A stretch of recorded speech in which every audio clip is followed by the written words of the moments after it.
Hello बच्चों, मैं विकास चौधरी आप सभी का स्वागत करता हूं आपके अपने यूट्यूब चैनल बाल स्टडी में।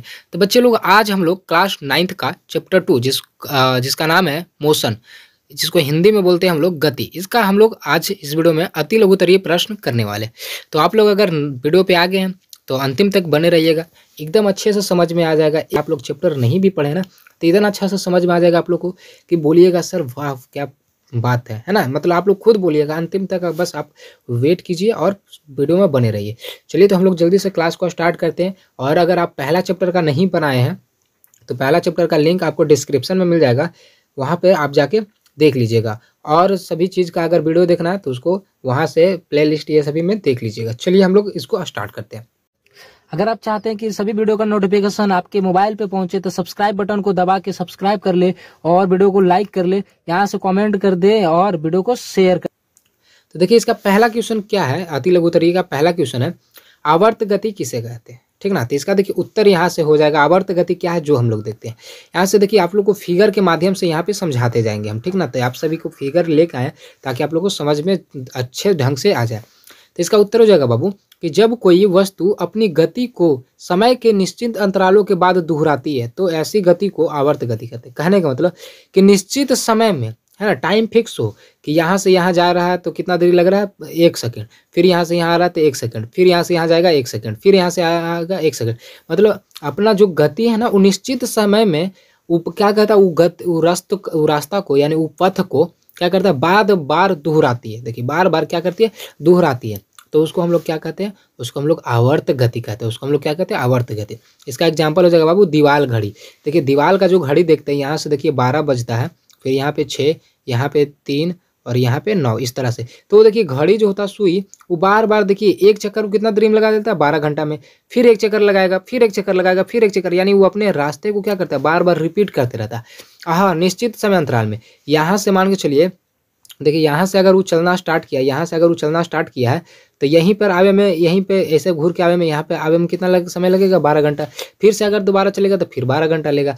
तो यानी निश्चित समय, यानी उसका समय में बदलाव नहीं है। ऐसा थोड़ा ना कि यहाँ से यहाँ आवे में 13 घंटा ले लेगा, नहीं, उसका समय निश्चित है।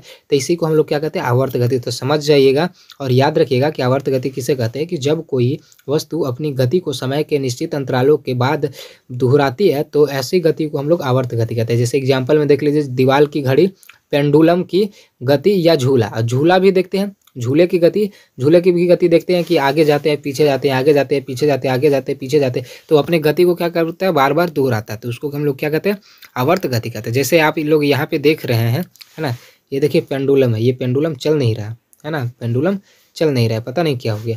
तो ये देखिए घड़ी है, तो इसका सुई देखिए यहाँ पर है, फिर ये फिर घूम के फिर वहीं पे जाएगा, फिर वहीं पे जाएगा, फिर। और ये देखिए ये जो है ना, आप नीचे जो लटका हुआ देख रहे हैं ये पेंडुलम है। देखिए अभी यहाँ पे है, अभी यहाँ पे है ना, फिर यहाँ पे देखिए आएगा, फिर यहाँ पे जाएगा, फिर यहाँ से यहाँ आएगा। समझ रहे हैं ना। तो ये क्या करता है, अपने पथ को, रास्ता को बार बार क्या करता है, दोहराते रहता है। चलिए हम लोग दूसरा नंबर क्वेश्चन देखते हैं। दूसरा नंबर क्वेश्चन देखिए क्या है, कलर चेंज कर लेते हैं। दूसरा नंबर है कि जब एक उपग्रह मतलब सैटेलाइट, जैसे चंद्रमा जो है वो पृथ्वी का क्या है, उपग्रह है। तो याद रखिएगा, उपग्रह वृत्तीय पथ पर एक चक्कर पूरा करता है तब उसका विस्थापन। देखिए बाबू एक होता है, देखिए अभी समझिएगा फिर आगे क्वेश्चन में दिक्कत नहीं होगा। एक दूरी होता है और एक होता है विस्थापन। तो दूरी और विस्थापन देखिए दोनों अलग अलग चीज़ें है, तो दोनों दूरी एक ही, ठीक ना। जैसे देखिए दूरी क्या होता है कि हम लोग मान चलिए यहाँ से चले और फिर यहाँ से घूमे, ऐसे पूरा टेढ़ ताड़ घूम रहे हैं, ठीक ना, ऐसे पूरा एकदम गली घूम के फिर वहीं पे चला है। तो हम लोग जितना घूमे हैं वो सब जोड़ा जाएगा, सब जोड़ा जाएगा। लेकिन विस्थापन में अगर यही विस्थापन पूछता तो क्या होता है, शून्य। विस्थापन क्या होता है, शून्य। क्यों, क्योंकि जहाँ से चले हैं और फिर वहीं पे पहुँच गए तो विस्थापन हो गया शून्य। याद रखिएगा, जहाँ पे चले हैं और फिर वहीं से पहुँच गए तो क्या हो जाता है, शून्य। फॉर एग्जाम्पल अगर आप बाइक घर से निकालें, यहाँ से बाइक जो है आप निकाले, आप घूम लिए पूरा रास्ता, ऐसे पूरा घूर के चला, तो आप कितना दूरी तय किए, मान के चलिए कि 50 किलोमीटर चले। कितना चले, 50 किलोमीटर, ये आपका दूरी हो जाएगा। लेकिन अगर विस्थापन पूछे तो विस्थापन हो जाएगा 0। कैसे, क्योंकि जहाँ से आप स्टार्ट किए थे फिर वहीं पे आ गए तो विस्थापन आपका 0, ठीक है। तो याद रखिएगा, फिर अगर वहीं पे आ जाएगा तो विस्थापन 0, लेकिन शून्य 0 क्या दूरी 0 नहीं होता। देखिए इसका देखिए देख लेते हैं, फिर से एक बार पढ़ते हैं और इसका उत्तर जानते हैं। जब एक उपग्रह वृत्तीय पथ मतलब गोल पथ पर, ठीक ना, पथ मतलब होता है रास्ता, एक चक्कर पूरा करता है। जैसे कहे कि मतलब यहाँ से देखिए मान के चलिए स्टार्ट किया एक उपग्रह, मान के चलिए चंद्रमा यहाँ से चलना स्टार्ट किया, ये देखिए घूम रहा है घूम रहा है घूम रहा है घूम रहा है, घूमते घूमते घूमते घूमते घूमते फिर यहीं पे आ गया। तब पूछ रहा है इसका विस्थापन क्या होगा। तो बाबू याद रखिए यहीं से देखिए घूमना स्टार्ट किया है, चलना है ना, यहीं से घूम के फिर क्या किया, फिर वहीं पे आ गया, तो इसका विस्थापन क्या हो जाएगा, शून्य। आंसर क्या हो जाएगा, शून्य। चलिए समझ में आ गया होगा आप लोग, है ना। और हाँ एक चीज़ और कि अगर ये देखिए ऐसे है गोल है ना, और अगर यही हम हमारा दूरी पूछता, क्या पूछता कि दूरी क्या होता है, तो यहाँ से चलना स्टार्ट किया और पूरा ये घूम के घूम के घूम के फिर वहीं पे आ गया ना, तो इसका दूरी हो जाता है 2πr। क्या होता है 2πr, याद रखिएगा ये वृत्त की परिधि हो जाती है 2πr। आगे आएगा क्वेश्चन।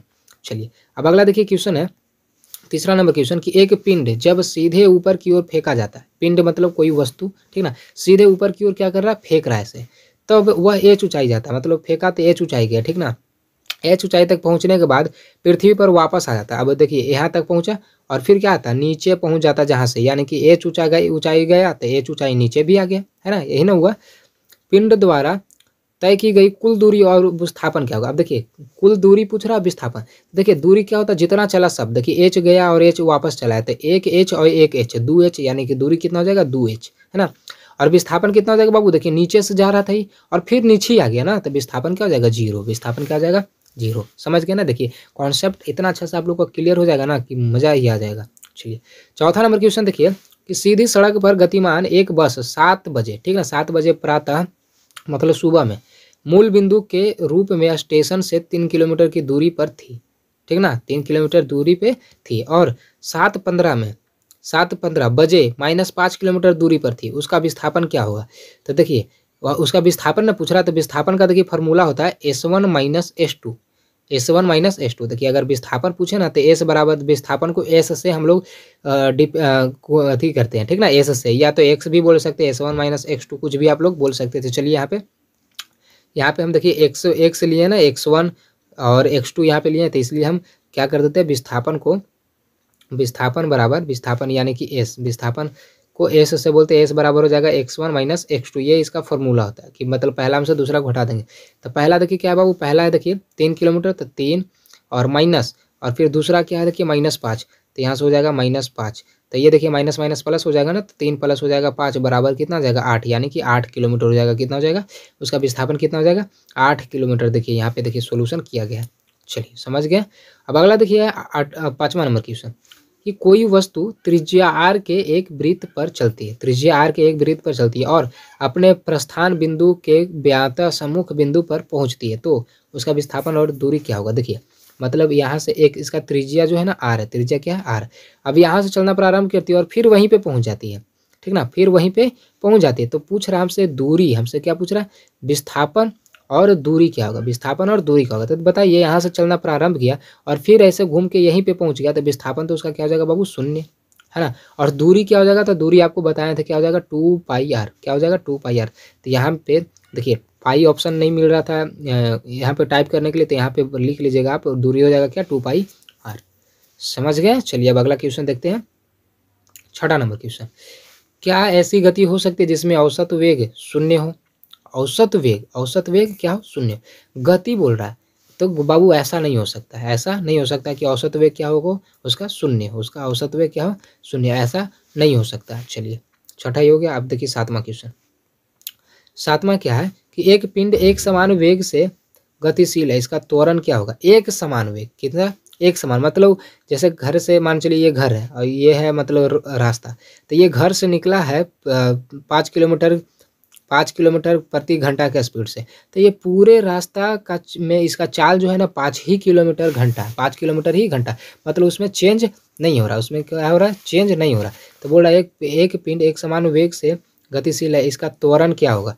तो त्वरण देखिए क्या है, यहाँ पे लिखा हुआ 1 मीटर पर सेकेंड ना, ये गलत है, यहाँ पे ये गलत लिखा गया, ठीक ना, ये यहाँ पे क्या होगा गलत। एक समान वेग है ना, तो उसका त्वरण होगा बाबू 0, उसका त्वरण क्या हो जाएगा 0, लिख लीजिएगा इसका, यहाँ पे गलत टाइपिंग हो गया था, ठीक है, 0 हो जाएगा। क्यों, क्योंकि देखिए यहाँ पे त्वरण देखिए कब उत्पन्न होता है, त्वरण कब आता है, जब वेग में चेंज होता है, जब वेग में चेंज होता है, देखिए वेग में चेंज होता है तब त्वरण आता है। लेकिन यहाँ पे क्या बोल रहा है, एक समान वेग, कहने का मतलब ये रास्ता में निकला तो इसका स्पीड कहीं पे बदल नहीं रहा, जैसे हम लोग अगर घर से बाइक लेके निकलते हैं तो कभी ओट आया, मतलब ऊंचा स्थान आ गया, है ना, ओट जिसको बोलते हैं हम लोग की भाषा में, अब आप लोग क्या बोलते होंगे आप लोग समझिए।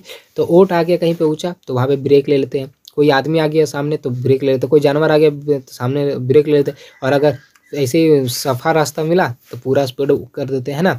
तो उसमें देखिए क्या हो रहा है, हमारा वेग चेंज हो रहा है, और वेग चेंज होता है तो अब त्वरण आता है। लेकिन इसमें बोल रहा है एक समान वेग। एक समान वेग कहने का मतलब ना कि कहीं पे वो बदल नहीं रहा है, वो एकदम सेम जा रहा है। अगर 10 किलोमीटर के स्पीड पर 10 किलोमीटर प्रति घंटा है ना, तो 10 किलोमीटर प्रति घंटा उसके पूरे रास्ते में है, तो वहाँ पे त्वरण में चेंज नहीं हो रहा है। इसका मतलब त्वरण क्या हो जाएगा, शून्य। तो आप लोग इसका आंसर क्या लिखिएगा, शून्य लिखिएगा। चलिए अब अगला नंबर क्वेश्चन देखिए, 8वां नंबर क्वेश्चन कि एक साइकिल सवार का वेग समय ग्राफ, वेग समय ग्राफ, ठीक ना, वेग समय ग्राफ समय अक्ष के समांतर एक सरल रेखा द्वारा निरूपित हुआ। इस गति में सवार का त्वरण क्या होगा। तो सवार का त्वरण बाबू हो जाएगा, सवार का त्वरण जो होता है एक समान होगा, एक समान। देखिए कैसे समझिएगा, बोला वेग समय ग्राफ। तो देखिए ये समय है, तो ये देखिए नीचे में हो जाता है समय, ठीक ना, और इधर क्या होता है वेग। अब ये है तो क्या बोल रहा है, समय अक्ष के समांतर, ठीक ना, वेग समय ग्राफ समय अक्ष के समांतर सरल रेखा द्वारा निरूपित, मतलब समय अक्ष के समांतर, ये देखिए समय है, ये क्या है समय, तो इसके समांतर देखिए ये इसका क्या है, इसका क्या है, तो रेखा है, ठीक ना, इसका रेखा बोल रहा निरूपित है। इस गति में सवार का त्वरण क्या, अब सवार का त्वरण क्या होगा। तो देखिए क्या हो रहा है कि समय बढ़ रहा है, समय बढ़ रहा है, लेकिन वेग नहीं बढ़ रहा। वेग तो यहीं पे है ना बाबू, वेग तो यहीं पे है, ये बढ़ा थोड़ा ना रहा। तो इसलिए इसका जो त्वरण जो होगा ना वो एक समान हो जाएगा, त्वरण क्या हो जाएगा, एक समान।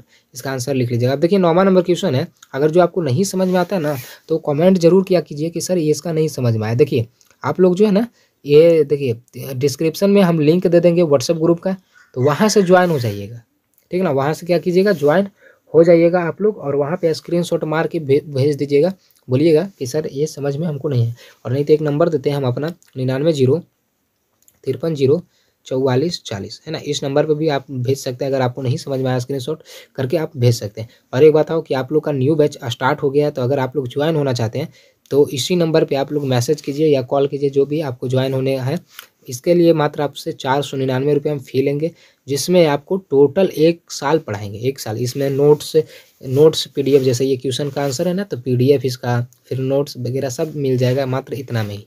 और आप लोग का लाइव क्लास भी चलेगा, ठीक ना। तो बहुत बच्चे ज्वाइन हो चुके हैं, ये सीट जो है सीमित है, इसलिए आप लोग अगर ज्वाइन होना चाहते हैं तो ज्वाइन हो जाइए, नहीं तो फिर बाद में ये फी बढ़ भी जाएगा। चलिए तो यहाँ पे देखिए क्या बोल रहा है कि एक पिंड के वेग समय ग्राफ से उसके द्वारा तय की गई कुल दूरी आप ज्ञात करेंगे। तो तय की गई कुल दूरी जो है ना बाबू, वो निकालेंगे ऐसे। देखिए तय की गई कुल दूरी, देखिए यहाँ पे देखिए क्या बोल रहा है, वेग समय ग्राफ में तय की गई कुल दूरी। तो देखिए याद रखिएगा कि फॉर्मूला होता है चाल बराबर होता है दूरी बटे समय। चाल बराबर क्या होता है बहुत, दूरी बटे समय। ये आप लोग पढ़े होंगे फॉर्मूला, चाल बराबर क्या होता है, दूरी बटे समय। तो एक बात देखिए, हमसे दूरी ना पूछ रहा है कि कुल दूरी कैसे आप निकालेंगे। तो दूरी यहीं पे रहने देते, चाल को में समय को गुना कर देते, तो चाल और समय हो जाएगा। तो यहाँ पे चाल क्या बोल रहा है, वेग है, चाल वेग है, तो यहाँ पे चाल की जगह वेग हो जाएगा। और समय, तो समय कैसे करेंगे, T2 - T1, यानी दूसरा काम से पहला को क्या करेंगे, घटा देंगे।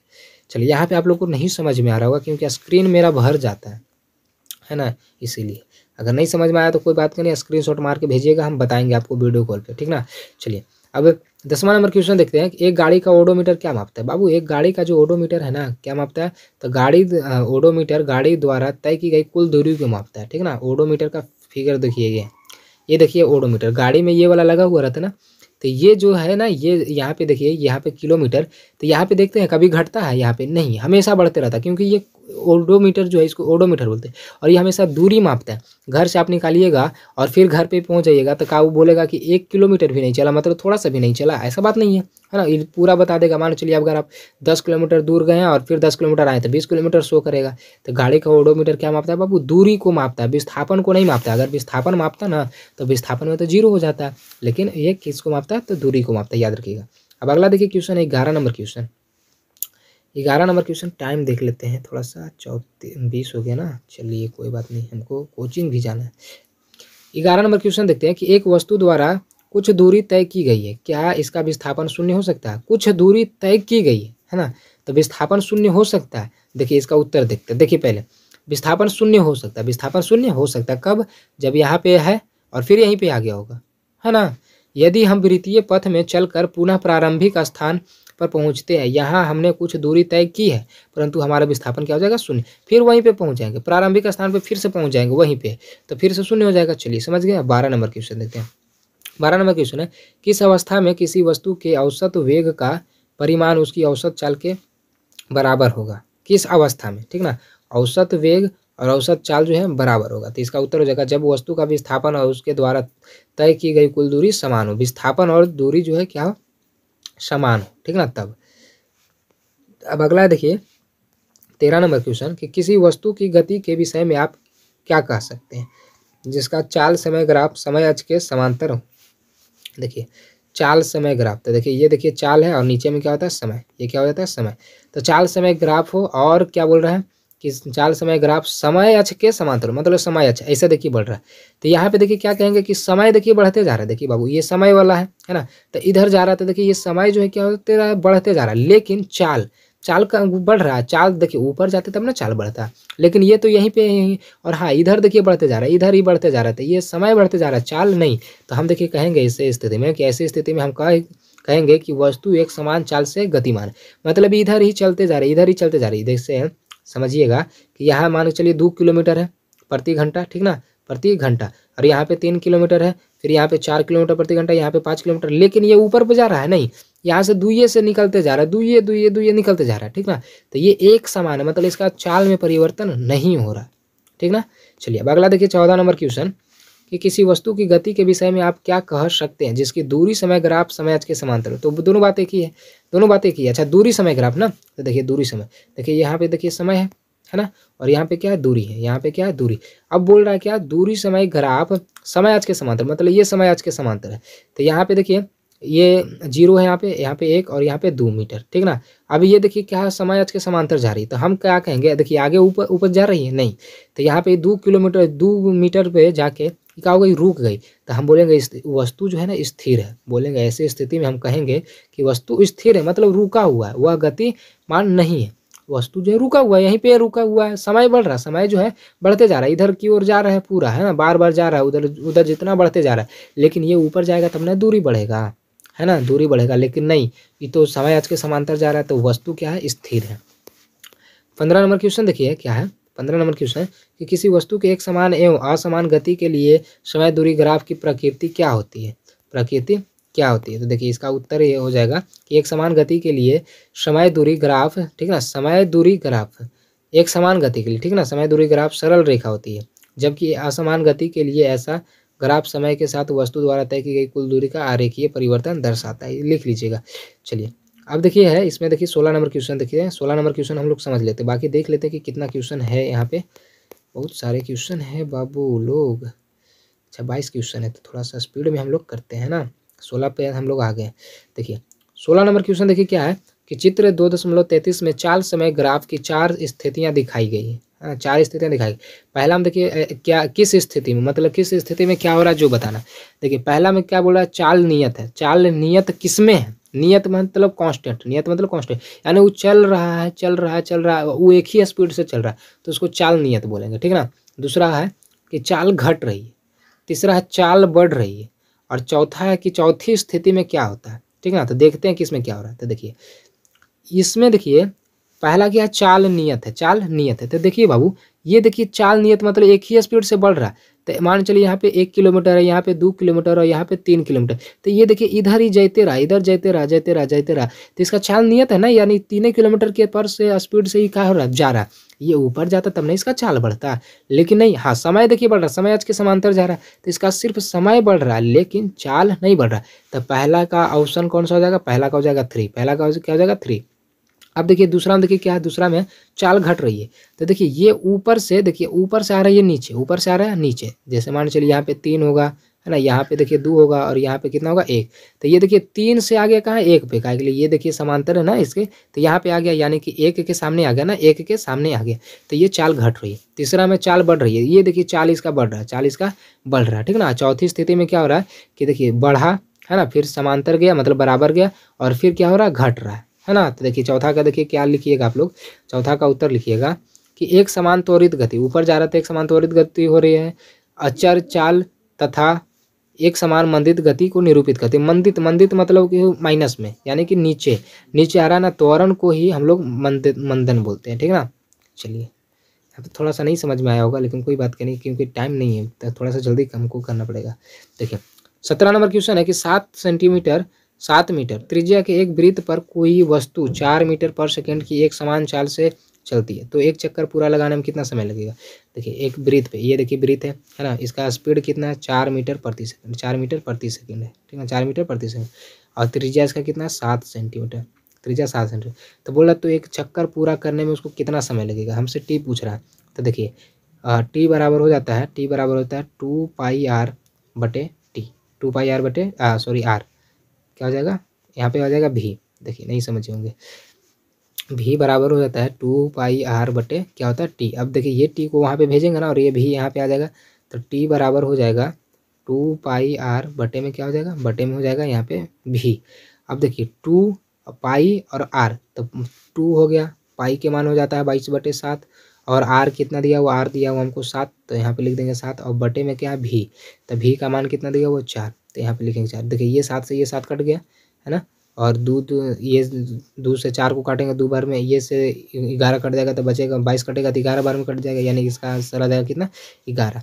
तो देखिए यहाँ पे सोल्यूशन नहीं किए, सोल्यूशन नहीं किए, तो आप ये फॉर्मूला लगा दीजिएगा चुपचाप कि चाल बराबर क्या होता है, दूरी बटे समय। चाल बराबर होता है दूरी बटे समय, दूरी बटे कुल दूरी, मतलब वही हो गया दूरी बटे समय।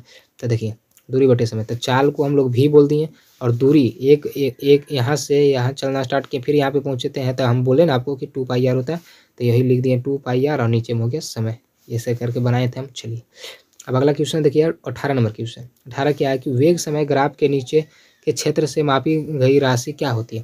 तो देखिए वो होता है बाबू, वो विस्थापन होता है। क्या होता है, विस्थापन। देखिए इसका उत्तर हो जाएगा वेग समय ग्राफ के नीचे, यहाँ पे नीचे कर लीजिएगा, नीचे के क्षेत्र से मापी गई राशि वस्तु के विस्थापन के परिमाण के बराबर। तो कहने का मतलब कि देखिए ये ऐसे करके ग्राफ है, और ये देखिए ऐसे गया, फिर ऐसे बढ़ा और ऐसे, और अगर ये वाला इसको मापेंगे ना, तो ये जो क्षेत्र है, ये जो जगह है ना, वो किसके बराबर होगा, तो वो विस्थापन के बराबर हो जाएगा। किसके बराबर, विस्थापन के बराबर। चलिए अब 19 नंबर क्वेश्चन देखिए, अचर वेग के लिए विस्थापन समय ग्राफ की ढाल से कौन सी राशि ज्ञात होती है। वस्तु द्वारा तय की गई कुल दूरी या वेग, वस्तु का वेग। इसका उत्तर हो जाएगा कि विस्थापन समय है ना, तो विस्थापन समय ग्राफ से हमको वेग मिलता है। क्या मिलता है, विस्थापन समय ग्राफ से हमको क्या मिलता है, वेग मिलता है। याद रखिएगा, अचर वेग के लिए विस्थापन समय ग्राफ की ढाल से वस्तु का वेग प्राप्त होता है। क्या प्राप्त होता है, वेग प्राप्त होता है। 20 नंबर क्वेश्चन है कि एक समान वृत्तीय गति से आप क्या समझते हैं। देखिए वृत्तीय गति यानी कि इसका उत्तर हो जाएगा जब कोई वस्तु वृत्ताकार पथ पर एक समान चाल की गति करती है, ठीक है ना, तो उसे एक समान वृत्तीय गति कहते हैं। मतलब वो वृत्तीय पथ पे एक समान चाल से चलते रहता है। जैसे पृथ्वी देखिए, पृथ्वी क्या होता है, उसका एक चक्कर लगाने में कितना लगता है, 365 दिन, या तो कभी कभी 366 दिन, है ना। तो वो क्या होता है, उसका एक समान चाल है। वो कभी ऐसा थोड़ा ना कि कभी कभी 300 दिन में एक साल कर देता है, एक चक्कर लगा देता है, नहीं। तो इसको हम एक समान वृत्तीय गति कहते हैं। जैसे ये देखिए, और एक समान वृत्तीय गति देखिए, एक चीज़ और होता है एक समान वृत्तीय गति। देखिए जैसे यहाँ पे एक PDF चल नहीं रहा है ना, ओहो यहाँ पे लेके आए लेकिन ये चल नहीं रहा। ये देखिए एक समान वृत्तीय, अगर ये देखिए इसको घुमा रहा है, ये ऐसा करके ये घुमाएगा इसको, तो ये एक समान वृत्तीय गति होता है। कैसा होता है, एक समान वृत्तीय गति। क्योंकि देखिए अगर ये एक समान वृत्तीय गति नहीं करेगा तो क्या होगा, इसका जो ये हाथ में जो रखा हुआ है नीचे लुढ़क जाएगा, नीचे लुढ़क जाएगा, तो फिर वो घूम नहीं पाएगा। इसलिए अगर वो बराबर बराबर घूम रहा है, जैसे आप लोग भी किए होंगे, एक प्लास्टिक लिए होंगे, उसको फाड़ के उसमें जो है क्या करते होंगे, ढेला बांध देते होंगे, और उसको वो हाथ से पकड़ के घुमाते होंगे, तो घूमता है ऐसे सीधे करके, मतलब ऐसे ऊपर नीचे नहीं, ऊपर सिर के ऊपर रख के ऐसे करके हाथ करके, तो वो देखिए एक समान वृत्तीय गति होता है। वो नीचे नहीं झुकता है। अगर नीचे झुक रहा है तो समझिए एक समान वृत्तीय गति नहीं हो रहा है। एक समान वृत्तीय गति कहने का मतलब कि सब जगह उसका जो गति है ना, सब जगह उसका जो गति है एक समान रहना चाहिए, कहीं पे चेंज नहीं होना चाहिए। अगर देखिए ये चल रहा है ना, तो यहाँ पे भी 2 मीटर प्रति सेकेंड ही, 2 मीटर प्रति सेकेंड ही, सब जगह 2 मीटर प्रति सेकेंड, 2 मीटर प्रति सेकेंड, 2 मीटर प्रति सेकेंड, सब जगह समान रहना चाहिए। अब यहाँ पे ये चल ही नहीं रहा, क्या करें, नहीं तो यहाँ पे हम बताते हैं। आप फिगर तो लेके आए लेकिन चल ही नहीं रहा। देखिए ये भी नहीं चल रहा है, पता नहीं क्या हो गया।